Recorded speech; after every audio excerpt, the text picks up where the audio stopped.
Welcome to I dream. నేను Udayasri. Advocate Nageshwar పూజారి గారు మనతో పాటు స్టూడియోలో ఉన్నారు. మాట్లాడదాం. హలో అండి. ఇప్పుడు భార్యాభర్తల్లో భర్త ఏం జాబ్ చేయట్లేదు, ఇద్దరు పిల్లలు ఉన్నారు.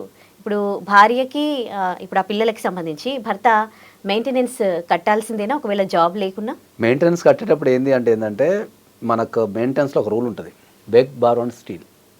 అంటే భార్య అనేబుల్ టు హర్ సెల్ఫ్, అంటే భార్య సంపాదించుకునే శక్తి లేనప్పుడు భార్యని పిల్లల్ని సాధాల్సిన బాధ్యత భర్తకే ఉంటుంది.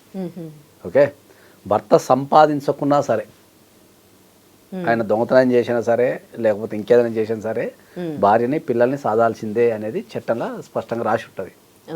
ఒక సంపాదన లేనంత మాత్రాన మెయింటెనెన్స్ కట్టద్దు అని ఏం లేదు. అంటే ఇది చాలా మందికి ఏంటంటే, మనకు చాలా మంది ఏమనుకుంటారు అంటే ఏంటంటే, ఇప్పుడు నాకు జాబ్ లేదు కదా, నేను మెయింటెనెన్స్ కట్టలేను కదా అంటారు. అంటే మెయింటెనెన్స్ కట్టాల్సిన అవసరం లేదు కదా అంటారు.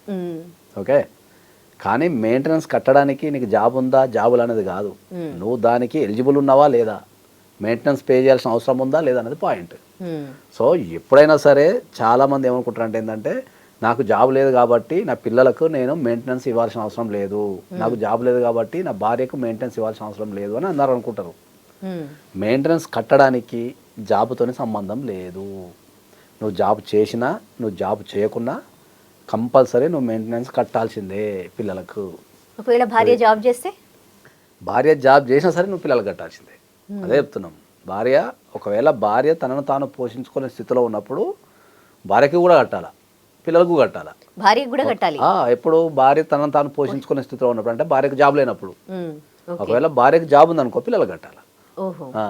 చాలా మంది అపోహలు ఏముంటారు అంటే ఏంటంటే, నాకు జాబ్ లేదు కాబట్టి నేను మెయింటెనెన్స్ ఎక్కడి నుంచి తెచ్చిస్తా అనేది ఒక అపోహలు ఉంటారు చాలా మంది. ఈ రెగ్యులర్ అడుగుతుంటారు కూడా. ఇప్పుడు పక్కన ఎవరు వస్తారు, సార్ ఇప్పుడు నేను జాబ్ బంద్ చేస్తా సార్, మెయింటెనెన్స్ కట్టాల్సిన అవసరం లేదు కదా అంటారు. లేదంటే నాకు జాబ్ లేదు కదా సార్, నేను ఎక్కడి నుంచి మెయింటెనెన్స్ కట్టాలంటారు. మెయింటెనెన్స్కి నీ జాబ్కి సంబంధం లేదు. మెయింటెనెన్స్ అనేది ఒక బాధ్యత. అది నీకు నచ్చినా నువ్వు నచ్చకున్నా దాన్ని compulsory పాటించాల్సిందే.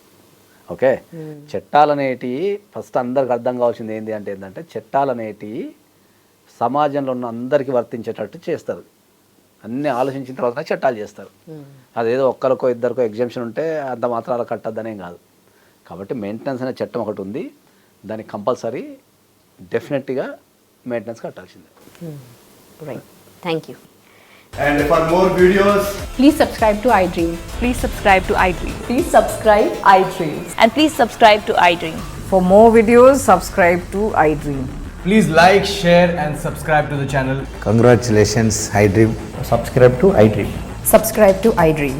So subscribe to iDream Media. iDream ki iDream team andarki huge congratulations. Please subscribe iDream Media. Please subscribe to iDream. Subscribe iDream. Please subscribe to iDream. iDream అంటే నా కళల ఛానల్ను సబ్స్క్రైబ్ చేసుకున్న నోరు తిరుగుతలేదు, మీరైతే గంట గుర్తు కొట్టండి. For more such videos, please subscribe to iDream. Subscribe to iDream. Please subscribe to iDream. Please subscribe iDream Media. Please do subscribe to iDream. Please subscribe to iDream Media. For best entertainment and information, please subscribe iDream. And don't forget to subscribe to iDream.